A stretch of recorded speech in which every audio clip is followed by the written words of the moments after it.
வண்ண வண்ண குமிழ்கள். இந்த சோப்பு கரைசல் மூலம் உருவாகிற குமிழ்களை பாருங்க, ஒவ்வொன்றும் வேற வேற அளவில் இருக்கு.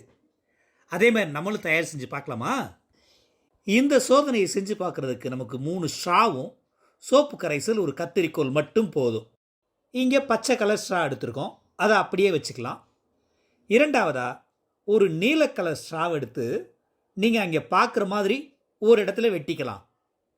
மூணாவதா இன்னும் ஒரு மஞ்சள் கலர் ஸ்ட்ரா எடுத்து ஒரு முனையில் 4 பாகங்களாக நீங்கள் அந்த காணொலியில் பார்க்குற மாதிரி ஒரு பூ மாதிரி வெட்டி விரித்து வச்சுக்கலாம். இப்போது பச்சை கலர் ஸ்ட்ராவை சோப்பு கரைசலில் தொட்டு ஒரு முனையில் வாயை வச்சு ஊதுனா அடுத்த முனையில் சிறிய அளவில் தான் ஒரு குமிழ் உருவாகுது.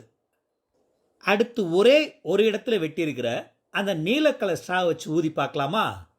முதல்ல உருவான குமிழை விட கொஞ்சம் பெரிய குமிழ் உருவாகுது. கடைசியாக அந்த பூ மாதிரி உருவாக்கி வச்சுருந்தோம் இல்லையா, அந்த ஸ்ட்ராவில் ஊதி பார்க்கலாம்.